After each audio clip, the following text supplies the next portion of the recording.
बहुत सही है, सही है, सही है, सही है, अब तूने देखा, शाबाश। हाँ जी, तो मैं ये कह रहा था कि व्हाट अबाउट जी, पहले के रेशियो को हमने पहले के प्रॉफिट को 3:2 में बांटा होगा, अब जो कमाएंगे इसको 1:1 में बांटेंगे। लेकिन व्हाट अबाउट वो जो जनरल रिजर्व, अगर 60,000 रुपए हमने ये पीछे कमाया था, उसे कहाँ रखा हुआ है, रिजर्व में रखा हुआ है। यानी हर साल जब प्रॉफिट कमाते हैं तो प्रॉफिट से कुछ पैसा उठा के हम सेट असाइड रख देते हैं, like general reserve, like workman compensation, investment fluctuation, capital reserve, revolution reserve, ऐसे बहुत सारे रिजर्व्स होते हैं। उन रिजर्व्स में पैसा रखते हैं, उस रिजर्व का क्या ये पैसा बटा हुआ है? नहीं, ये पैसा तो अभी पड़ा हुआ है। इसे क्या कहते हैं जी? इसे कहते हैं एक्यूमुलेटेड प्रॉफिट एंड लॉस। इसको कहते हैं एक्यूमुलेटेड। एक्यूमुलेटेड मतलब इकट्ठा प्रॉफिट एंड लॉस। तो वो प्रॉफिट एंड लॉस का हिस्सा जो कि इकट्ठा है, इसका क्या, जब ये रेशियो चेंज होगा तो बताओ क्या ये बटा हुआ है? नहीं बटा। तो एक तो पहली दिक्कत इस वाले पे आएगी। दूसरी बात, पहली चीज ये हो गई, अभी हम वन बाई वन सारी चीजें कवर भी करेंगे। दूसरी चीज आएगी जी, होता ये है कि हमने सपोज यहाँ कहीं पहले एक हमने लैंड एंड बिल्डिंग परचेज किया 5 लाख रुपए का, लेकिन जिस दिन यहाँ चेंज हो रहा है, यहाँ पे इस लैंड एंड बिल्डिंग की मार्केट वैल्यू, इस लैंड एंड बिल्डिंग की मार्केट वैल्यू बुक में कितने का होगा? बुक में तो इतने का ही होगा ना, बुक वैल्यू इसकी कितनी होगी? 5 लाख रुपए, लेकिन मार्केट वैल्यू इसकी 10 लाख रुपए है। जरा सोच के बताओ, क्या ये असेट्स बिका?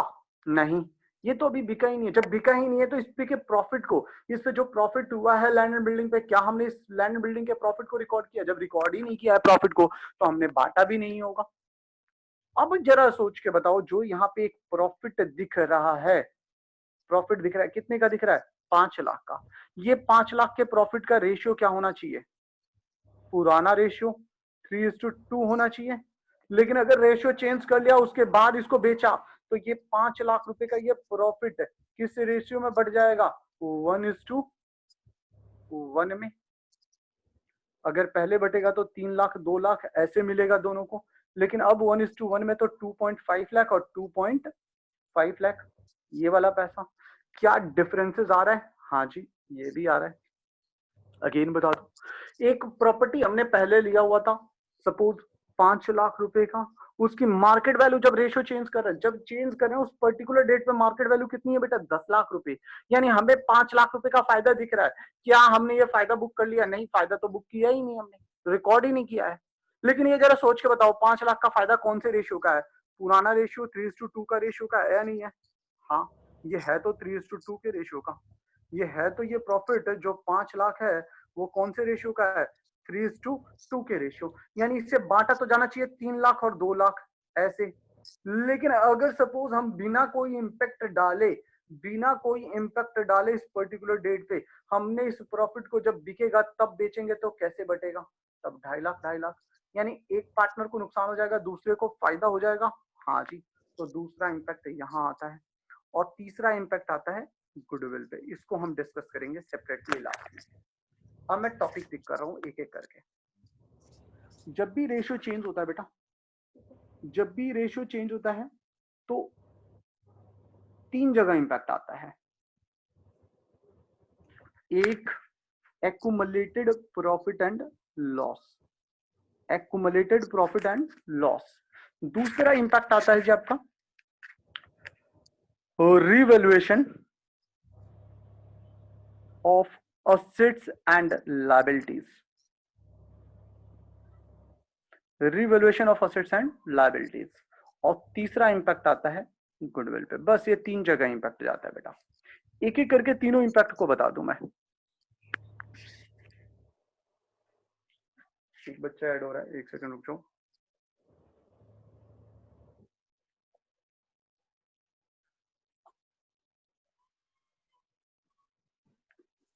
हिमांशु जायसवाल आ गया, ठीक है। फोन नहीं यार, एक बच्चा चला गया, कोई छोड़ के। फोन गया, अच्छा धर्मपाल गया, चलो कोई नहीं। हाँ जी, सो 3 टॉपिक है, इन तीनों टॉपिक को हमें डिटेल में डिस्कस करना है एक एक करके। चलो जी, पहला बात करते हैं सबसे पहले एक्यूमुलेटेड प्रॉफिट एंड लॉस। जरा सोच के बताना, ये कौन से रेशियो का है जी? पुराने रेशियो का।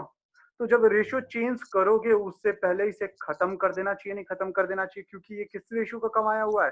पुराने रेशियो में। अगर तुमने इसको सेटअप नहीं किया, खत्म नहीं किया, तो अब आपको बाद में किस रेशियो में बांटना पड़ जाएगा, 1:1 में। अगर हमारे एग्जाम्पल के लिए पुराना रेशियो 3:2 था, न्यू रेशियो 1:1 है, तो या तो पहला ऑप्शन इसके लिए आता है कि इसको बांट के राइट ऑफ कर दो और पार्टनर्स में खत्म कर दो, क्योंकि ये किस रेशियो का है जी, ओल्ड रेशियो का कमाया हुआ है।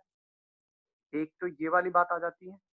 या फिर एक और ऑप्शन आता है, उसके बारे में हम डिस्कस करेंगे। पहला ऑप्शन समझ में आया कि इसको पुराने रेशियो में कमाया हुआ पुराने रेशियो में बांट के खत्म करो। दूसरा कहते हैं ना यार, हम तो बांटना नहीं चाहते, हम तो चाहते हैं कि ये जो जनरल रिजर्व का पैसा है ना, ये रहे अभी भी। क्यों? अगर पहले यहाँ पे जनरल रिजर्व हमने बना के रखा था अनसर्टेनिटी के लिए, अगर हमने यहाँ पे जनरल रिजर्व बनाया था अनसर्टेनिटी के लिए, तो क्या अनसर्टेनिटी की पॉसिबिलिटीज अब नहीं है क्या? अब खत्म हो गया ना? अभी भी है। यहाँ भी तो जनरल रिजर्व चाहिए हमें, हम चाहते हैं ये जनरल रिजर्व यहाँ भी रहे। तब क्या? अगर ये पुराने रेशियो में बांट के खत्म कर दे तो तब तो बात खत्म है जी, तब तो बात खत्म है। पुरानी चीजें पुराने रेशियो में बांट दिया, खत्म कर दिया, रेशियो का इम्पैक्ट आ गया। रेशियो आप चेंज कर सकते हैं क्योंकि पुरानी चीजों को बांट दिया आपने। लेकिन अगर आपने रेशियो चेंज करना चाहते हो और आप इसको नहीं बांटना चाहते, तब क्या? तब आपको एक एडजस्टमेंट करना पड़ता है, वो एडजस्टमेंट सिखाऊंगा। दूसरा होता है या तो आप एडजस्टमेंट कर दिए, ये कर दीजिए, या फिर आप क्या कर दीजिए, एडजस्टमेंट। ओके, हम करेंगे अभी, आज डिटेल में यही करेंगे बेटा, अभी तक तो स्टार्ट ही नहीं किया, इसके बाद करूंगा। दूसरा मैंने लिया revolution of assets and liability. Again word है यहाँ पे असेट्स और लायबिलिटीज। यहाँ पे कैपिटल का रिवोल्यूशन नहीं होता, यहाँ पे रिजर्व्स का रिवोल्यूशन नहीं होता। किसका रिवोल्यूशन होता है? असेट्स एंड लायबिलिटीज का। आखिर क्यों? ध्यान से समझना।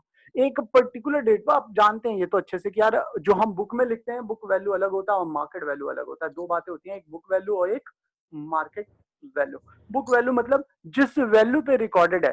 आपको पता है historical cost concept? Historical cost concept ये कहता है कि जो भी चीज हमने जितने में खरीदा उसी पे रिकॉर्ड करना चाहिए, उससे ज्यादा पे हम रिकॉर्ड नहीं कर सकते या उससे कम पे रिकॉर्ड नहीं कर सकते। फॉर एग्जांपल, अगर मैंने एक लैंड परचेज किया 10 लाख रुपए का, तो मैं कितने पे रिकॉर्ड करके रखूंगा? उसे 10 लाख रुपए पे अपने बुक में रखूंगा। मैं उसे वैल्यू बढ़ जाए तो 20 लाख नहीं कर सकता, जबकि उसकी मार्केट वैल्यू हो सकता है कि साल या 2 साल या 4 साल बाद उसकी मार्केट वैल्यू बढ़ जाए। ठीक इसी तरह से यूं समझ लो, मान लो आपका जो घर है ना बेटा, आपके फादर ने और किसी और एक ने, या आपने एक प्रॉपर्टी लिया अपने दोस्त के साथ मिलकर 10 लाख रुपए का। 4 साल बाद उसकी वैल्यू बढ़ गई, 4 साल बाद उसकी वैल्यू बढ़ गई, और वो बढ़ के कितने की हो गई है? 20 लाख की। बताओ वो जो 10 लाख का फायदा है वो किसका है? आप दोनों का। किस रेशियो में है बेटा? जो रेशियो आप लोगों के बीच में एग्रीड होगा वही तो होगा, वही तो होगा। मान लो आप लोगों का रेशियो था 3:2 का, तो ये 10 लाख रुपए आप कैसे बांटोगे? 3-2 के रेशियो में बांट लोगे, यानी 6 लाख आप ले लोगे और 4 लाख आपका फ्रेंड ले लेगा। अच्छा जी, जस्ट इमेजिन कि आपने भी प्रॉपर्टी को बेचा नहीं, 10 लाख का खरीदा था, 20 लाख का है, लेकिन अब आपका दोस्त कह रहा ना यार हम दोनों आधा आधा बांटेंगे। आपने कहा ठीक है यार बांट लेंगे आधा आधा, कोई दिक्कत नहीं, चल रेशियो चेंज हो गया।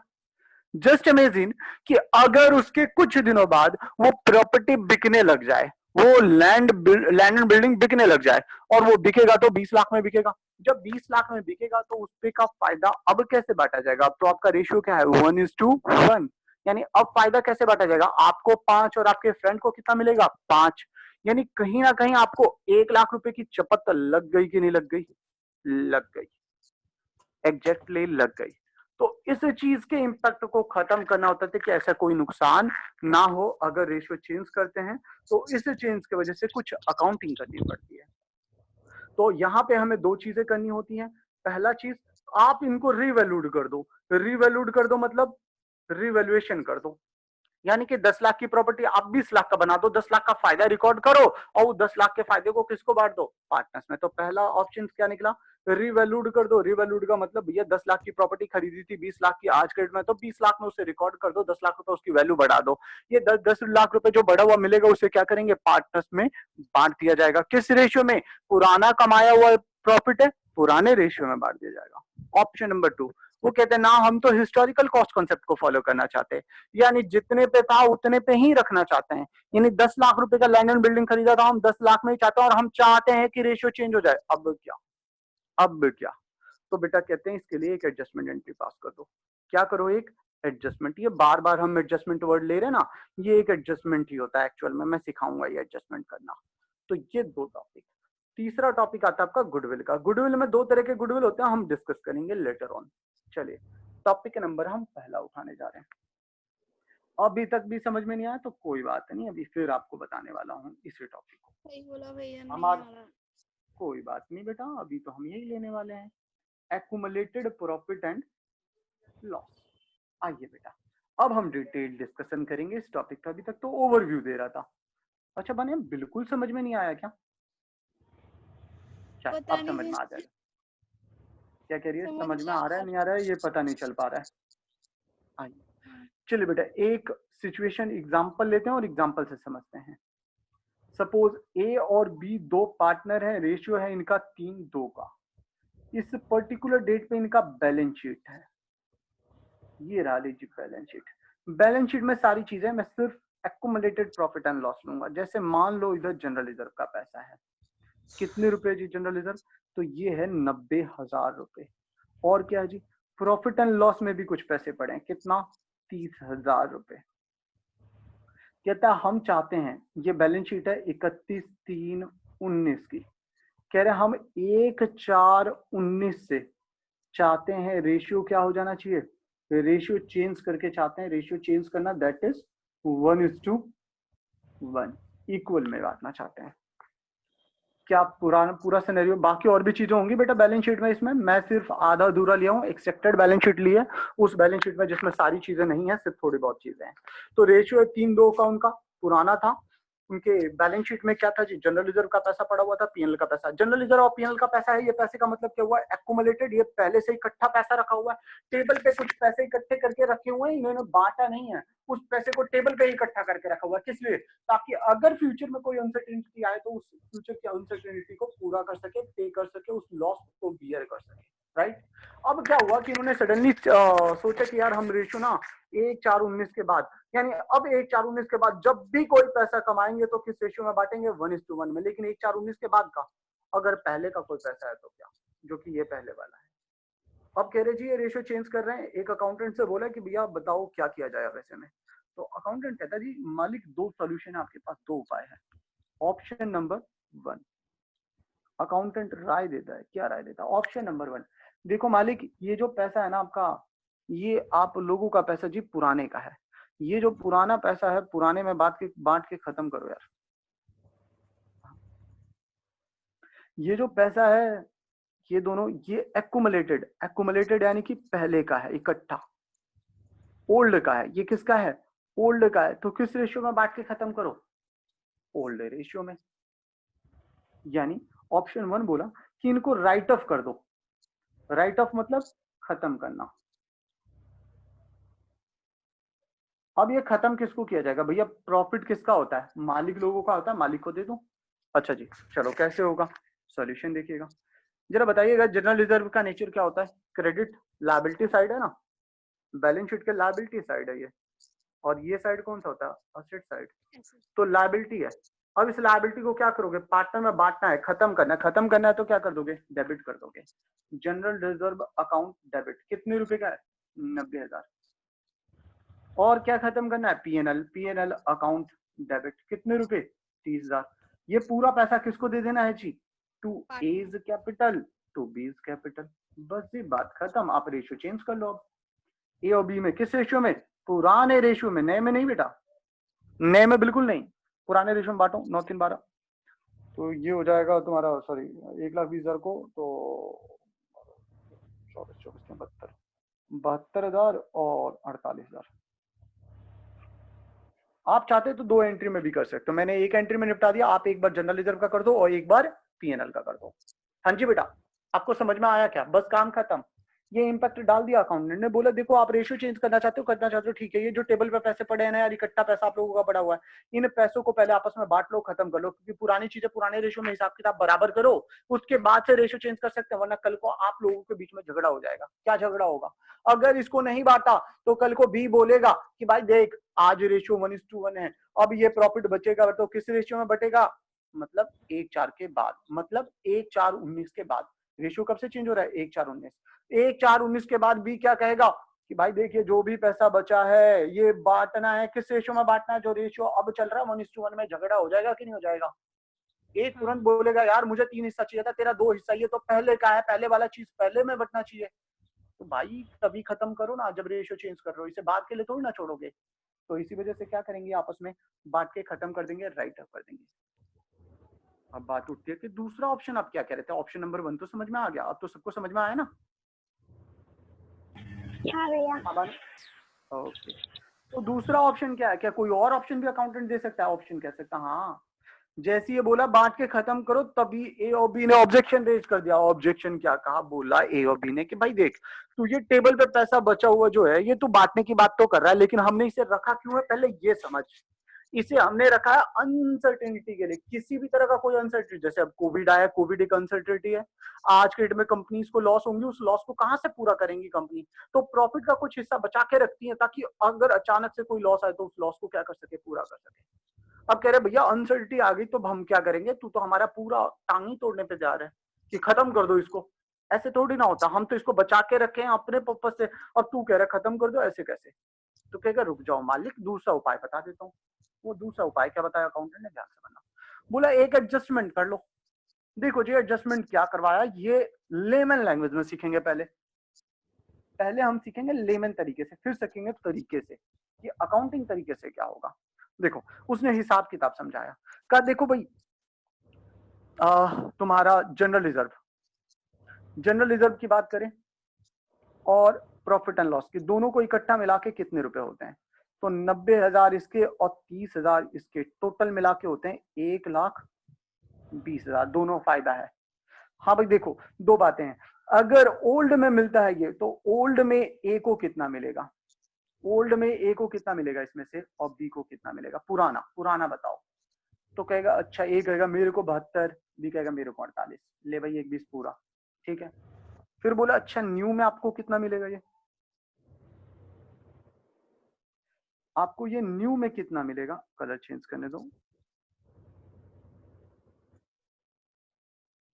अगर न्यू रेशियो में बात करो तो चलो आपने नहीं बांटा, बाद में बांटने की बात आए, तुमने कहा नहीं बांट रहे आज मत बांटो, बाद में तुम्हें कितना मिलेगा, तो कहेगा इक्वल है ना 60,000 और 60,000। ओवरऑल रिजल्ट को कंपेयर करो। बोला देख भाई ए तेरे को 72 मिलना था, बी तेरे को 48 मिलना था, तुम नहीं बांटना चाहते मत बांटो, लेकिन तुम्हें बता दूं ए अब तुम्हारा 12,000 घटने वाला है, बाद में अगर बांटोगे तो तुम्हें सिर्फ कितना मिलेगा 60, तुम्हारा 12,000 का क्या हो जाएगा, लॉस हो जाएगा। अच्छा फिर बी बोला मेरा क्या, तो बी को कहता है देख तेरे को 12,000 का फायदा, जो ए का नुकसान हुआ ना वो तेरा फायदा है, तेरे को क्या हो जाएगा, गेन। यानी इसको बोला भाई देख तेरे को गेन हो रहा है, और इसको बोला भाई देख तुझे सेक्रीफाइस करना पड़ेगा। सेक्रीफाइस मतलब त्याग।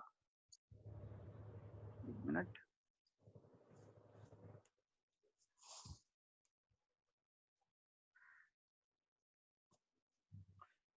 इसको क्या करना पड़ेगा, सेक्रीफाइस, और इसको क्या हो जाएगा, गेन। मतलब उसने साफ साफ समझाया कि देख भाई तुझे पहले 72 मिलता था, तुझे 48 मिलता था, बाद में तुझे 60 मिलेगा, अपना 12 छोड़ना पड़ेगा। और बी को कहेगा देख भाई तेरे को 12 बाद में ज्यादा मिलने वाला है। यानी बी को बोला तुझे गेन होगा, तुझे सेक्रीफाइस होगा। बोला कि देख भाई ये फ्यूचर में होगा होगा तुम्हारे लिए, तो ऐसा करो बी तुम ए को 12,000 रुपए पे कर दो, सॉल्यूशन खत्म, बात बराबर। जरा सोच के देखो, अगर बी ने आज के डेट में यानी 31/3/19 को 12,000 रुपए ए को दे दिया, तो जरा सोचो कि बात बराबर हो जाएगा कि नहीं हो जाएगा। आज के डेट में जब रेशियो चेंज हो रहा है तभी क्या कहेगा बी को, अकाउंटेंट कहेगा बी को बी तू ए को 12,000 रुपए दे दे। इस तरह से बी के पास से कितने रुपए चले जाएंगे, 12,000, और ए के पास कितने आ जाएंगे, 12,000। अब कहेंगे इस टेबल पे से बांटने की जरूरत नहीं है, पैसे को रहने दे, बाद में अगर हम बांटेंगे तो क्या होगा, ए को 12 का नुकसान होगा और बी को 12 का गेन होगा। वो गेन वाला पैसा जो बी को गेन हो रहा है, वो पैसा उसने किसको दे दिया, ए को दे दिया। बस सिंपल सी चीज है। यूं समझ लो कि तुम्हारे पास कोई सामान पड़ा है या कोई प्रॉफिट पड़ा है, उस प्रॉफिट में आज तुम्हें 60 मिल रहा है, आज तुम्हें कितना मिल रहा है 60, रेशियो चेंज हो जाएगा, तुम और तुम्हारे दोस्त काम कर रहा है, तुम्हें आज 60 रुपए मिल रहा है। रेशियो चेंज होने के बाद अब तुम्हें उसी पैसे में से, वही पैसे में से जो पुराने का है, उसी में से तुम्हें 50 मिलेगा, तो तुम्हारा 10 का नुकसान। तो तुम अपने दोस्त से क्या कहोगे, देख भाई मैं 10 रुपए का नुकसान करवा रहा हूँ, तू ऐसा कर आज मुझे 10 दे दे, इसे रहने दे ऐसे ही, इसे बाद में बांटेंगे कोई बात नहीं। तो यही वाली चीज हो गई। क्या ये समझ में आया, इसी को नाम क्या दे दिया, एक एडजस्टमेंट कर दो। यही एडजस्टमेंट है, लेकिन इसका एक तरीका होगा। बी पे करेगा, ए को मिलेगा। इसको एक तरीके से काम करेंगे। अब वो तरीका सिखाऊं क्या? अच्छा, समझ में आया कॉन्सेप्ट ये? हाँ भैया आ गया। पक्का एक बार फिर से देख लो एडजस्टमेंट एंट्री किस तरह से। ये आपको पेपर में बिल्कुल नहीं करना। करना किस तरह से वो सिखाऊंगा। मैंने बोला ए ने सेक्रीफाइस किया है अपना शेयर, और बी को क्या हुआ है, शेयर गेन हुआ है। बताओ ए का सेक्रीफाइस कितना निकल के आया था, 12,000, और बी का गेन कितना निकल के आया था, 12,000। तो बी क्या करेगा, ए को पैसा दे देगा, बात बराबर हो जाएगी, एंट्री कंप्लीट हो जाएगा। जैसे बी देगा तो बी के पास से जाएगा और ए के पास आएगा। जनरल एंट्री बता सकते हो क्या? जनरल एंट्री, एडजस्टमेंट एंट्री बता सकते हो क्या? क्या करना पड़ेगा? बी के पास से जाएगा, बी पैसा चुकाएगा और ए को मिलेगा। बताओ कैपिटल का नेचर क्या होता है? कैपिटल का नेचर बिल्कुल बी के बिल्कुल पास ए डेबिट हो जाएगा। सॉरी, पागल हो गया। बीस कैपिटल अकाउंट डेबिट। कैपिटल का नेचर क्रेडिट नेचर होता है। ए का कैपिटल बढ़ेगा, जब ए को मिलेगा तो ए का क्या हो जाएगा, बढ़ जाएगा, और बी का क्या हो जाएगा, घट जाएगा। भावनाओं में मत बहो, सोच के बताओ कैपिटल का नेचर क्या होता है, क्रेडिट नेचर। ए का कैपिटल बढ़ जाएगा और बी का कैपिटल क्या हो जाएगा, घट जाएगा। बी का कैपिटल घट जाएगा और ए का कैपिटल बढ़ जाएगा। और ए का कैपिटल बढ़ेगा कैसे, क्रेडिट करने से। बी का कैपिटल घटेगा कैसे, डेबिट करने से। क्योंकि कैपिटल का नेचर क्या होता है बेटा, लायबिलिटी साइड होता है ना। आओ ना, देखो ना, कैपिटल कहाँ पे होता है, यहीं पे तो होता है, ए का बी का कैपिटल। यानी नेचर क्या हुआ, क्रेडिट नेचर हुआ। और जब क्रेडिट नेचर है तो क्रेडिट को खत्म करने के लिए डेबिट करना होता है, क्रेडिट को बढ़ाना हो तो क्रेडिट करना होता है, प्लस माइनस वाला रूल। सो बी का कम हो जाएगा तो बीज कैपिटल अकाउंट डेबिट, ए को मिल जाएगा तो टू एज कैपिटल अकाउंट। कितने रुपए से, 12,000 से। यही आपका सॉल्यूशन होने वाला है, लेकिन तरीका अलग होगा। अब एक प्रॉपर वे में करवा दूं। सबको समझ में आया क्या यहां तक? सबको समझ में आया क्या? देखो बेटा, मैं बिल्कुल इजीएस्ट वे में, लेमन लैंग्वेज में लेके चल रहा हूँ, उसके बाद हम टॉपिक को करेंगे। चलिए आइए, इसके एग्जांपल के लिए क्या करना होता है बेटा, देखो ध्यान से समझना। एक आपको रेशियो कैलकुलेट करना होता है। यहाँ पे कैलकुलेट करना होगा आपको। इसके सॉल्यूशन की बात करें तो सॉल्यूशन तो यही है, कैलकुलेट करना होगा गेनिंग रेशियो या फिर सेक्रीफाइसिंग रेशियो, कोई भी निकाल लो। कह रहे हो ये क्या हो गया, गेनिंग रेशियो और सेक्रीफाइसिंग रेशियो? बहुत सिंपल सी चीज है। गेनिंग रेशियो मतलब जो आपको